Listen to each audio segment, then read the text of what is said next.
అష్టావక్ర గీత నుంచి తీసుకున్నానండి. నత్వం దేహో నతే దేహ భోక్తాకర్త నవా భవాన్ చిద్రూపోసి సదా సాక్షి నిర్లిప్త సుఖమాచర.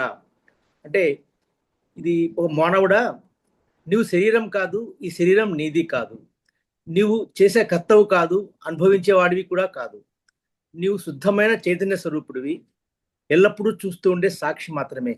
అంటే ఇది దేహాభిమానం బంధమని, సాక్షిభావమే మోక్షమని చెప్తూ అష్టావక్ర గీత చెప్తుంది.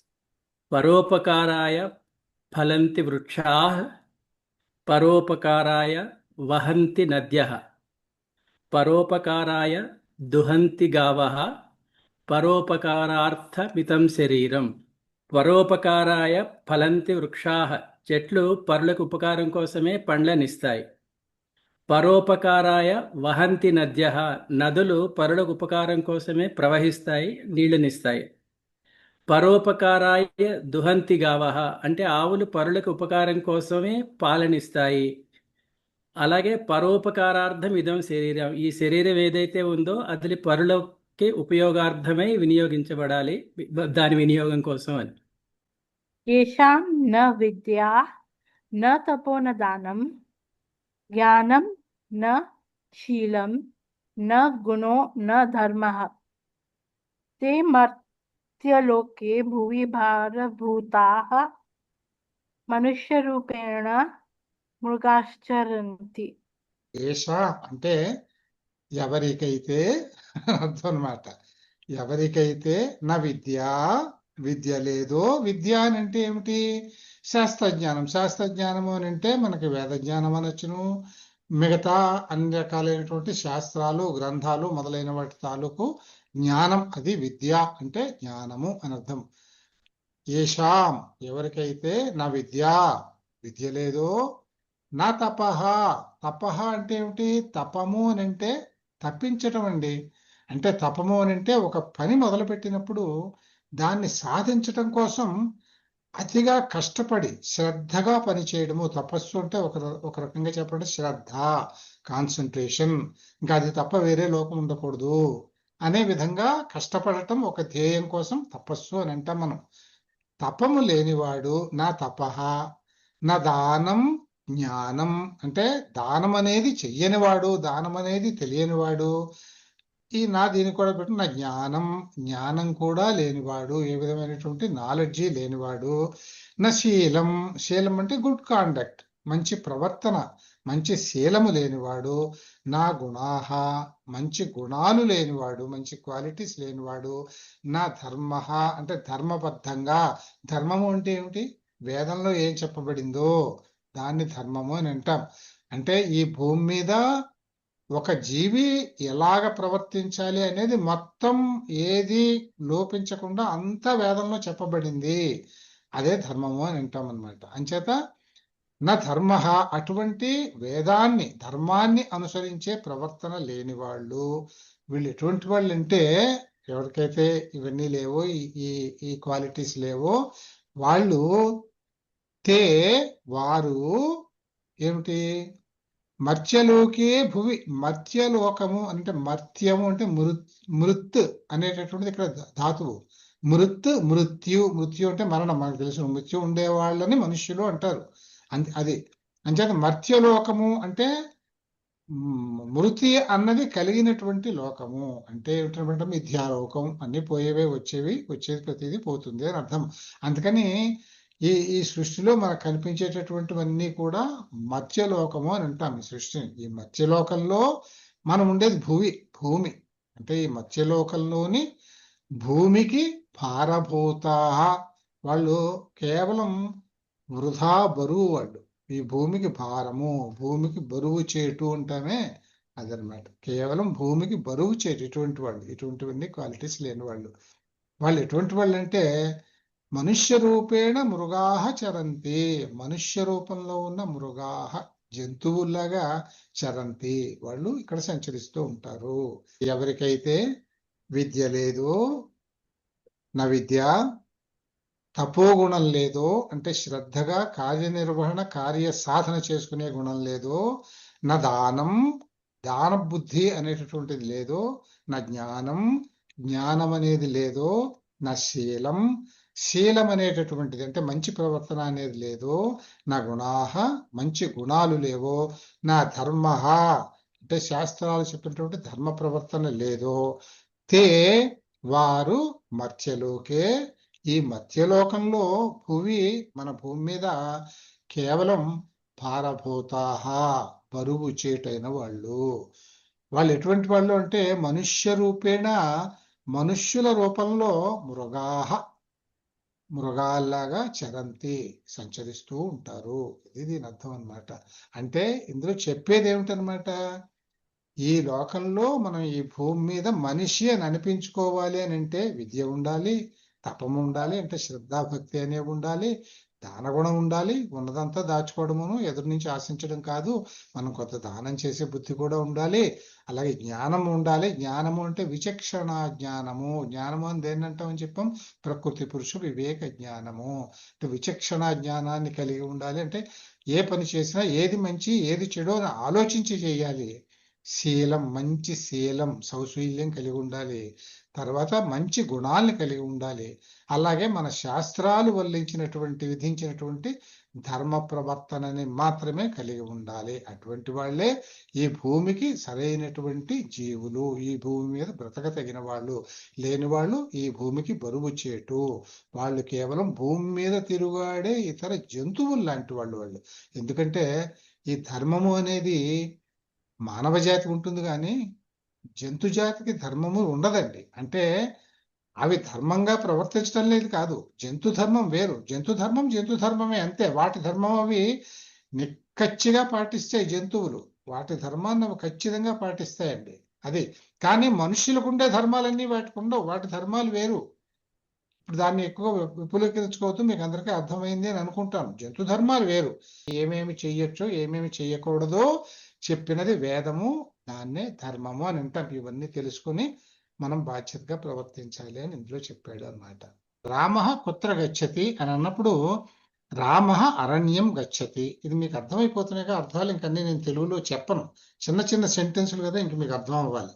రామ కుత్ర గచ్చతి, రామ అరణ్యం గచ్చతి. ఎందుకంటే ఇక్కడ మీకు ఒక చిన్న హింట్ ఒకటి చెప్తాను నేను మీకు, ఒక టిప్ అన్నమాట ఇది.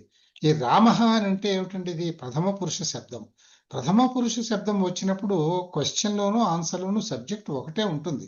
అలా గుర్తుపెట్టుకోండి. ఇది రామ కుత్ర గచ్చతి అంటే రామ అరణ్యం గచ్చతి అని వచ్చేస్తుంది.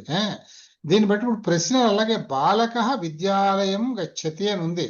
దీన్ని క్వశ్చన్ చేయాలంటే ఏం చేయాలి, క్వశ్చన్లోను ఆన్సర్లోను కూడా మీకు ఎప్పుడు ప్రథమ పురుషంలో సబ్జెక్ట్ మారదు. అంటే దీని క్వశ్చన్ ఎలా వస్తుంది,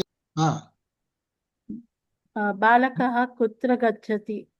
కరెక్ట్. చూసావా, ఇప్పుడు బాలక అనేది ఆన్సర్ లో ఉంది, అదే క్వశ్చన్ లోనే వచ్చింది. ఒకవేళ బాలక కుత్ర గచ్చతి అని క్వశ్చన్ ఇస్తే బాలక విద్యాలయం గచ్చతి, లేదు బాలక దేవాలయం గచ్చతి, ఏదైనా కానీ మనం రాయొచ్చు, అదే వస్తుంది. త్వం కుత్ర గచ్చసి, అహం అనేటటువంటిది ఉత్తమ పురుషులో మాట వచ్చింది. అంటే నేను నగరం వెళ్ళాను అన్నప్పుడు మన క్వశ్చన్ ఎలా వస్తుంది, ఈ అహం కాస్త త్వం అవుతుంది. నువ్వు ఎక్కడికి వెళ్ళావు అంటాం కదా.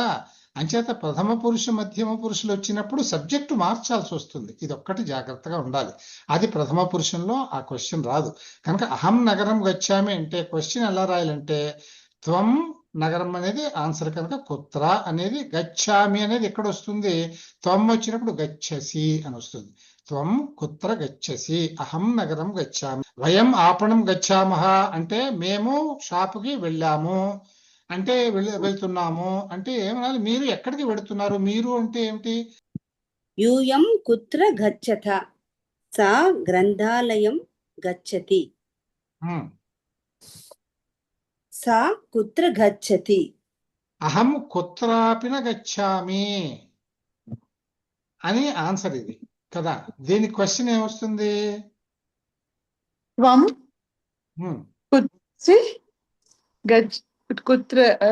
కుత్ర గచ్చసి. Correct, excellent. త్వం కుత్ర గచ్చసి, నువ్వు ఎక్కడికి వెళ్ళావు అని అడిగాం.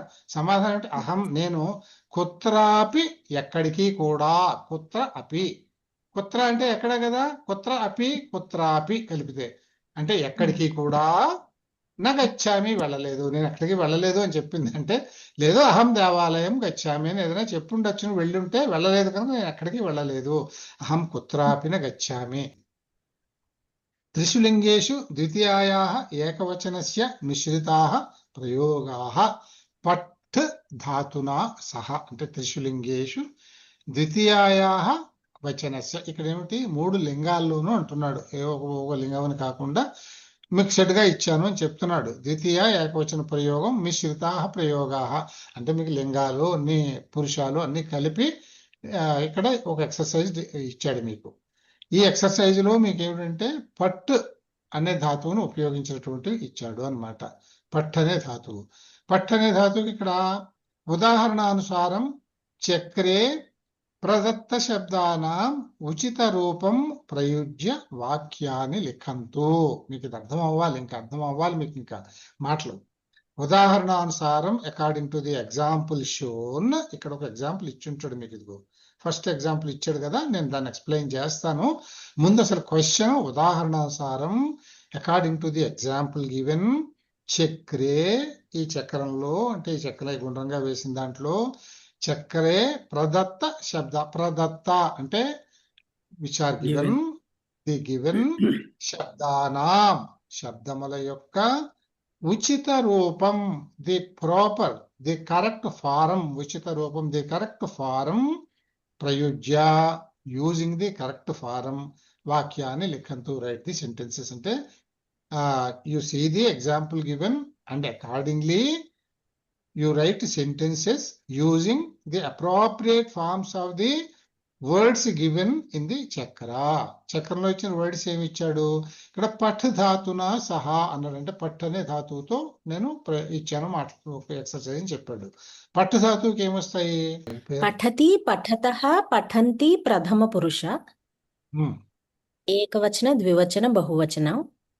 పఠసి పఠతః పఠత మధ్యమ పురుష. పఠామి పఠావః పఠామః ఉత్తమ పురుష. వెరీ గుడ్, ఇచ్చారు కదా. ఇప్పుడు ఇందులో ఈ చుట్టూ ఏమి ఇచ్చారంటే మీరు ఒకటి దగ్గర స్టార్ట్ చేద్దాం. ఒకటి ఏషః అని అన్నారు. ఇప్పుడు వాడు ఏమంటాడంటే యూజింగ్ ది కరెక్ట్ ఫార్మ్, అంటే ఏషః ఇందులో ఏ ఫారం ఏ వెర్బ్ పెట్టాలి అంటే వీళ్ళందరూ చదువుకునే వాళ్ళు. ఏషః ఏతవు ఏతే ఏష ఏతే ఇట్లా అందరినీ అన్ని ఇచ్చాడు మాటలు.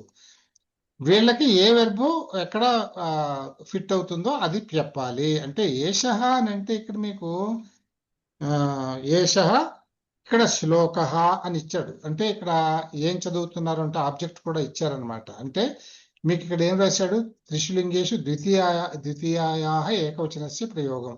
అంటే ఇక్కడ శ్లోకః అంటే శ్లోకము అనేది ప్రథమా విభక్తి, దీని ద్వితీయ ఏకవచనం చేయమన్నాడు. అంటే శ్లోకం అని వస్తుంది, అం చేర్చడమే కదా ద్వితీయ ఏకవచనంలో. జట్ ఏషః శ్లోకం. ఇక్కడ ఇందులో ఏ వెర్బ్ రావాలి అనేది తెలియాలంటే మీరు ఇప్పుడు ఇక్కడ ఉన్నటువంటి ఈ సబ్జెక్టు ఏషః అనేది ఏ పురుషంలో ఉంది, ఏ వచనంలో ఉందో చూసి మధ్యమ పురుష, ప్రథమ పురుష, మధ్యమ పురుష, ఉత్తమ పురుషుల్లో ఏక ద్వి బహువచనాలు ఇక్కడ ఇచ్చాడు కనుక ఏది అప్రాప్రియేటో అది చెప్పాలి. ఏషః శ్లోకం పఠతి, కరెక్ట్. ఏతౌ పాఠం పఠతః, ఏతో పాఠం పఠతః, ఏది ఉత్తిత. ఏతే మంత్రం పఠతః. ఇక్కడ ఏతే అంటే ఏ నాకు చెప్పాలి, ఏ లింగం ఏ పురుషమో చెప్పాలి నాకు. ఓకే, ఏతే ద్వివచనం, ప్రథమ పురుష ద్వివచనం. ఏష ఏతే ఏతాహ, అది మధ్యలోది. స్త్రీలింగం అనుకుంటే ద్వివచనం. ఇంకొక రకంగా కూడా ఉంటుంది కదా, అది ఏతే పుల్లింగంగా తీసుకుంటే ఏషః ఏతౌ ఏతే అంటే పుల్లింగంగా తీసుకుంటే బహువచన శబ్దం అవుతుంది, స్త్రీలింగంగా తీసుకుంటే ద్వివచన శబ్దం అవుతుంది. కనుక ఇక్కడ ఏతే మంత్రం అయితే ప్రథమ పురుషం, మధ్యలో ఉన్నది ప్రథమ పురుషం కనుక పైలైన కనుక ఇది ద్వివచనం బహువచనం కూడా కావచ్చును. కనుక ఏతే పఠతః అనొచ్చు, ఏతే పఠంతి అని అన్నా కూడా కరెక్టే. అర్థమైందా? అర్థమైందా? కరెక్ట్ అండి. అంటే ఏతే ఆ, మీరు బహువచనం అనుకుంటే పఠంతి, స్త్రీలింగ ద్వివచనం అని అనుకుంటే పఠతః. ఏషా గీతం పఠతి. గీతం అనకూడదు ఇక్కడ. ఏషా గి గీతాం, దీర్ఘం ఉంది ఇక్కడ. ఓకే. ఓకేనా? ఏషా గీతా, గీతాం. ఓకే. ఎందుకంటే ఏష అనేది స్త్రీలింగ ఏకవచన శబ్దం, ఇది కూడా స్త్రీలింగ శబ్దమే ఉంటుంది ఇక్కడ కూడా. అందుకని గీత అని ఉంది, గీత అని ఉండదు అక్కడ.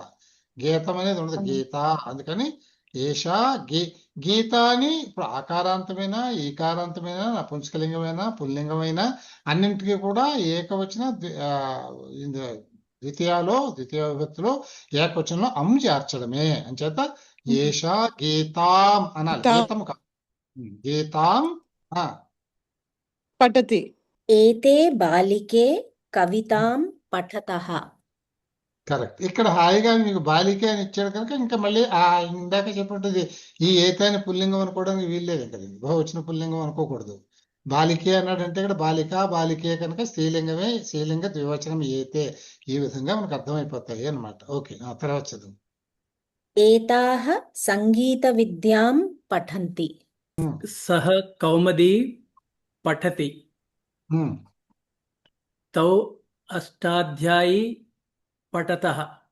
అష్టాధ్యాయీం. అష్టాధ్యాయీం పఠతః. అష్టాధ్యాయి అంటే పాణిని గ్రామర్. అష్టాధ్యాయి అని అంటే సంస్కృతానికి వ్యాకరణం ఉంటుంది, గ్రామర్. ఇప్పుడు నేను మీకు వెర్బులు, ఈ ఫార్మ్స్ ఇవన్నీ రాశాం కదా, ఇవన్నీ చెప్పేది గ్రామర్, వ్యాకరణము అంటాం దాన్ని, గ్రామర్. ఈ సాంస్క్రిట్ వ్యాకరణం ఏ గ్రంథంలో ఉంది అంటే అష్టాధ్యాయి అనే గ్రంథంలో ఉంది. ఇది రాసిన ఆయన పాణిని మహర్షి. ఆయన రాశారు. ఇది ఎప్పుడు రాశారు అంటే క్రీస్తు పూర్వం 5th సెంచరీలో రాశారు. 5th BCలో రాసిన పుస్తకం ఇది. అష్టాధ్యాయి అంటే అర్థం ఏమిటి? ఇది ఎలా వచ్చిందంటే ఈ పేరు అష్ట అధ్యాయి.